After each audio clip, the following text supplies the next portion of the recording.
साल 1945, जहां हमें साइबेरिया में एक प्रिजनर कैंप को दिखाया जाता है। यहाँ पर बहुत सारे सोल्जर्स हैं जिन्हें प्रिजनर बनाया गया है। ये सब के सब जर्मन सोल्जर्स हैं।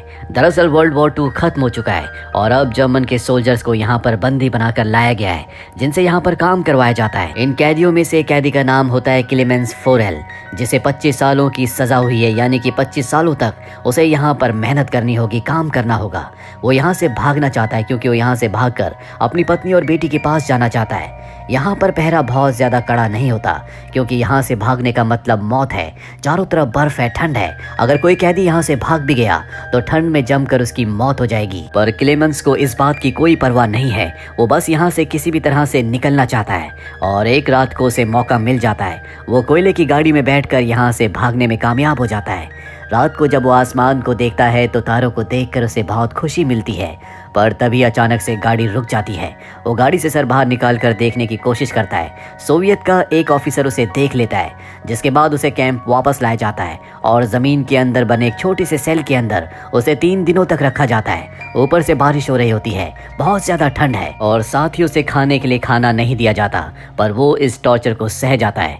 3 दिनों के बाद वार्डन उसे बाहर निकालता है और कहता है कि तुम्हारे साथी तुम्हारा इंतजार कर रहे हैं। इसके बाद वो उस जगह जाता है जहाँ पर उसके साथी होते हैं, जो उसे देखकर बहुत गुस्से में होते हैं क्योंकि पिछले 3 दिनों से क्लेमेंस की वजह से इनमें से किसी को खाने के लिए कुछ नहीं दिया गया और अब सब के सब अपना गुस्सा क्लेमेंस के ऊपर उतारते हैं। वो क्लेमेंस को बहुत बुरी तरह से मारते हैं, जिससे क्लेमेंस बहुत जख्मी हो जाता है। जिसके बाद एक डॉक्टर जो इन्हीं कैदियों में से कैदी है, वो क्लेमेंस का इलाज करने के लिए उसके पास आता है। क्लेमेंस कहता है कि मैं यहाँ पर रहकर मरना नहीं चाहता, मैं अपनी पत्नी और बेटी के पास वापस जर्मनी जाना चाहता हूँ। डॉक्टर कहता है कि यहाँ से भागना नामुमकिन है, अगर तुम यहाँ से भाग भी गए तो ठंड में बाहर मारे जाओगे। पर सच ये भी है कि अगर तुम नहीं भागे तब भी मारे जाओगे, क्योंकि यहाँ पर सोवियत वाले जो तुमसे लेड की खुदाई करवाते हैं वो धीरे धीरे हवा के साथ तुम्हारी बॉडी के अंदर जाता है, जिससे इंसान को खतरनाक बीमारी होती है, जिस बीमारी से कोई इंसान नहीं बच सकता और इसीलिए डॉक्टर खुद भी बीमार होता है। वो कहता है कि तुम्हें भागना जरूर चाहिए। वो उसे अपने गर्म कपड़े देता और बताता है कि रेलवे लाइन पर जगह जगह खाना छुपा कर रखा गया है। उसके पास जूते होते हैं, वो भी वो उसे दे देता है, साथ ही एक गन भी। दरअसल डॉक्टर खुद भी कभी यहाँ से भागना चाहता था, पर अब जबकि वो बहुत जल्दी मरने वाला है तो उसके भागने का यहाँ से कोई सेंस नहीं बनता। इसीलिए उसने खुद के भागने की जो तैयारी की होती है वो सारा सामान वो क्लेमेंस को दे देता है। साथ ही वो उसे अपना लंच बॉक्स भी देता है और कहता है कि अगर तुम यहाँ से भागकर सही सलामत बाहर पहुंच गए तो ये मेरे परिवार को दे देना और उनसे कहना कि अब मैं इस दुनिया में नहीं हूँ। उसी रात को बर्फीला तूफान आता है, जिस तूफान में क्लेमेंस यहाँ से एक बार फिर से भाग जाता है। सुबह वार्डन को ये बात पता चल जाती है और डॉक्टर के पास आता है, पर अब डॉक्टर की मृत्यु हो चुकी है। वार्डन इस बात से बहुत गुस्सा होता है कि क्लेमेंस एक बार फिर से भाग गया। वो अपने सिपाहियों को उसे पकड़ने के लिए भेजता है, लेकिन किसी को उसका कुछ पता नहीं चलता। सब कहते हैं कि वो मारा गया होगा क्योंकि चारों तरफ बहुत ज्यादा ठंड है, जिसमें कोई भी इंसान जमकर मारा जाएगा। पर वार्डन को पूरा यकीन होता है कि क्लेमेंस जिंदा है, इसीलिए वो उसकी तलाश जारी रखता है। वहीं हमें क्लेमेंस को दिखाया जाता है जो बर्फ के थपेड़ों को सहता हुआ लगातार धीरे धीरे आगे बढ़ रहा होता है। आज उसे इस बर्फ में चलते चलते पूरे 9 दिन हो चुके हैं। तभी उसे डॉग्स के भौंकने की आवाज आती है। वो पीछे देखता है कि एक स्लेड उसी की तरफ आ रहा है। वो वहीं पर गिर जाता है और स्लेड उसके ऊपर से उसे रौंदता हुआ निकल जाता है। तभी उसकी आंखें खुल जाती है। वो देखता है कि ये उसका एक सपना था। क्लेमेंस अपने इस सपने से बहुत ज्यादा डर जाता है। कई दिनों से पैदल चलने की वजह से वो बहुत ज्यादा थक चुका है। उसका खाना भी खत्म हो चुका है। वो भूखा है, प्यासा है, इसीलिए वो वहीं पर गिरकर बेहोश हो जाता है। कुछ देर के बाद उसे होश आता है। दरअसल उसे किसी की आवाज आ रही होती है।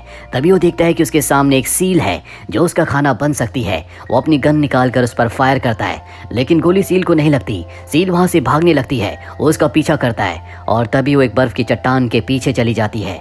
पर इससे पहले कि वो उसकी आंखों से ओझल हो जाती, क्लेमेंस उस पर निशाना लगता और उसकी आखिरी गोली सही निशाने पर लगती है, जिससे सील मारी जाती है। जिसका मतलब ये है कि क्लेमेंस के पास अब खाने के लिए खाना है। क्लेमेंस ने आज कई दिनों के बाद भरपेट खाना खाया है। खाना खाने के बाद आराम करने के बाद वो एक बार फिर से यहाँ से निकल जाता है। उसके पास एक कंपास भी होता है, जिससे वो लगातार अपनी दिशा देखता रहता है। साथ ही अपना दिमागी संतुलन अपने काबू में रखने के लिए वो हमेशा अपने आप से बातें करता रहता है। 2 महीने से वो लगातार चल रहा है और एक दिन उसे अपने सामने एक सूखा हुआ पेड़ दिखता है, जिसे देखकर वो खुश हो जाता है। आज 2 महीने के बाद उसने किसी ऐसी चीज को देखा है जो इस बात का संकेत है कि वो आर्टिक की बर्फीली चट्टानों से अब बाहर आ चुका है। वही वार्डन को दिखाया जाता है जो अब भी क्लेमेंस को ढूंढना चाहता है और वो अपने सोल्जर से कहता है कि तुम 500 मीटर के रेडियस में किसी भी कीमत पर उसे ढूंढकर वापस लाओ। मुझे पूरा यकीन है कि वो अब भी जिंदा है। वहीं हमें क्लेमेंस को दिखाया जाता है जो अब जंगल तक पहुंच चुका है। हालांकि सब के सब पेड़ पूरी तरह से सूखे हुए होते हैं। अभी यहाँ पर बर्फीला तूफान आ जाता है जिस वजह से पेड़ टूटकर गिरने लगते हैं और इन्हीं पेड़ों में से एक पेड़ क्लेमेंस के ऊपर गिर जाता है। और उसकी किस्मत अच्छी होती है कि यहाँ पर दो लोग होते हैं जो यहाँ पर सोने की तलाश में आए हैं और वो दोनों मिलकर क्लेमेंस की जान बचाते हैं। अभी तीनों के तीनों यहाँ से आगे बढ़ते हैं, दरअसल यहाँ से निकलना चाहते हैं। मौसम भी पूरी तरह से बदल चुका है, बर्फ पिघल चुकी है और नदियों का बहाव पहले जैसा हो गया है। ये तीनों के तीनों लकड़ी की एक राफ्ट बनाते हैं और उस राफ्ट के ऊपर नदी के सहारे ये आगे बढ़ना शुरू करते हैं। पर तभी नदी का बहाव बहुत ज्यादा बढ़ जाता है जिसमें एक इनका साथी नीचे गिर जाता है। क्लेमेंस अपनी जान की परवाह किए बगैर उसे बचाने के लिए नदी में कूद जाता है और बहुत मुश्किल से अपने उस साथी को नदी के किनारे ले आता है। पर इनका जो दूसरा साथी होता है वो राफ्ट से अकेला यहाँ से आगे बढ़ जाता है। कुछ ही देर बाद वो उस जगह पहुंच जाता है जहाँ पर उसने अपने साथी के साथ स्टे किया था। उसके पास सोने के वो छोटे छोटे टुकड़े भी होते हैं जिन्हें ढूंढने के लिए वो जंगल में बर्फीली जगहों पर गया था। उसके मन में लालच आ जाता है, वो सोचता है कि मेरा साथी तो अब मारा जा चुका है, ये सारा का सारा सोना मेरा होगा। पर कुछ ही देर बाद उसका साथी और क्लेमेंस दोनों के दोनों वहां पर आ जाते हैं। अब क्लेमेंस ने जिसकी जान बचाई होती है उसे समझ में आ जाता है कि उसके साथी ने उसे धोखा दिया और जानबूझकर राफ्ट लेकर वहां से चला गया था, इसीलिए वो उसे मार देता है। जिसके बाद क्लेमेंस और वो आदमी दोनों के दोनों यहाँ से निकल जाते हैं। और यहाँ से निकलना इतना आसान नहीं है, ये लगातार चलते रहते हैं। अब कई महीने यहाँ पर हो चुके हैं। एक बार फिर से इनका सामना बर्फ से होता है। अब ये लगातार बर्फ में चलते रहते हैं। क्लेमेंस के साथ जो आदमी है जिसके पास बहुत सारा सोना है वो उसे कहता है कि तुम अपना बैग कुछ देर के लिए मुझे दे दो, तुम बहुत ज्यादा थक चुके हो। उसे लगता है कि क्लेमेंस उसका सोना चुराना चाहता है, इसीलिए उस बैग से वो क्लेमेंस के ऊपर हमला करता है जिस वजह से क्लेमेंस ऊपर से नीचे गिर जाता है। क्लेमेंस बेहोश हो जाता है। कुछ देर के बाद भेड़ियों की आवाज से उसकी आंखें खुलती है। वो देखता है कि बहुत सारे भेड़िए उसी की तरफ उसका शिकार करने के लिए आ रहे हैं। वो अपनी जान बचाने के लिए पेड़ के ऊपर चढ़ जाता है लेकिन भेड़िए उसका पैर पकड़ लेते हैं। पेड़ बहुत ही पतला होता है जिस वजह से पेड़ टूट जाता है। पर इससे पहले कि भेड़िए उसे अपना शिकार बनाते उसे गोलियां चलने की आवाज आती है। सारे के सारे भेड़ियों को यहाँ पास ही के कुछ लोकल लोगों ने मार दिया होता है। वो क्लेमेंस की जान बचाते हैं, उसे अपने गांव ले आते हैं। क्लेमेंस को जब होश आता है तो वो देखता है कि वो एक गांव में है। उसे बहुत खुशी होती है। और जल्दी यहाँ पर सोवियत सोल्जर्स का, उनकी आर्मी का एक मैसेज आता है जो गांव वालों को बताता है कि एक जर्मन सैनिक हमारे कैंप से भाग गया है। अगर किसी ने उसे शेल्टर दिया तो उसे अपनी जान से हाथ धोना पड़ेगा। ये जानने के बाद वहाँ के जो लोकल लोग होते हैं वो क्लेमेंस से कहते हैं कि तुम्हें यहाँ से जाना चाहिए, तुम्हारी जान यहाँ पर खतरे में है। वो क्लेमेंस को सफर के लिए बहुत सारा खाना और एक डॉग देते हैं ताकि सफर में उसका एक साथी भी हो। अब वो अपने डॉग के साथ लगातार 1 साल तक पैदल आगे बढ़ता चला जाता है। एक दिन वो एक जगह पहुंचता है जहां पर बहुत सारे मिल वर्कर होते हैं। क्लेमेंस का डॉग उनके पास चला जाता है। क्लेमेंस अपने डॉग को बचाने के लिए वहां पर जाता है। मिल के वर्कर क्लेमेंस को पहचान लेते हैं कि वो एक जर्मन है, इसीलिए वो क्लेमेंस को अपने ओनर के पास ले जाते हैं। क्लेमेंस उन्हें अपनी पूरी कहानी सुनाता है जिससे उनके दिल में उसके लिए सहानुभूति आ जाती है। इसीलिए वो क्लेमेंस को उस ट्रेन में बैठा देते हैं जिससे वो यहाँ से बाहर निकल सकता है। क्लेमेंस से सोचकर बहुत खुश हो रहा होता है कि जल्दी वो अपने परिवार के पास वेस्ट जर्मनी पहुंच जाएगा। रास्ते में एक स्टेशन पड़ता है। क्लेमेंस देख लेता है कि वहां पर सोवियत के बहुत सारे सोल्जर हैं। वो समझ जाता है कि मिल के ओनर ने और वर्कर ने उसके साथ धोखा किया है। दरअसल उन्होंने पहले वार्डन को इस ट्रेन के बारे में बता दिया होता है और वार्डन उसका स्टेशन पर इंतजार कर रहा है। पर इससे पहले कि वो वार्डन तक पहुंचता क्लेमेंस अपने डॉग के साथ ट्रेन से उतरकर भाग जाता है। सोवियत के सोल्जर उसका पीछा करते हैं और तभी क्लेमेंस देखता है कि उसके सामने वार्डन है। वार्डन उसे गिरफ्तार करना चाहता है पर इससे पहले कि वो ऐसा करता उसके साथ जो उसका डॉग होता है वो वार्डन के ऊपर हमला कर देता है जिससे उसे भागने का मौका मिल जाता है। क्लेमेंस यहाँ से भागना शुरू कर देता है। तभी उसे गोलियों की आवाज सुनाई देती है। वो समझ जाता है कि उसके डॉग को मार दिया गया है। क्लेमेंस को बहुत दुख होता है लेकिन वो यहाँ पर रुक नहीं सकता। वो लगातार भागता चला जाता है। सोवियत के सोल्जर्स उसका पीछा कर रहे होते हैं। क्लेमेंस एक ब्रिज के ऊपर आ जाता है जिसके नीचे से ट्रेन गुजर रही होती है। वो उस ट्रेन के ऊपर कूद जाता है और इस तरह से वो सोवियत के सोल्जर से एक बार फिर से बच जाता है। अब वो लगातार कई महीनों तक अलग अलग तरीके से अपने सफर को तय करता है। वो बहुत भूखा होता है। वो एक मेले में पहुंचता है जहाँ पर बहुत लजीज खाना है लेकिन उसके पास पैसे नहीं है।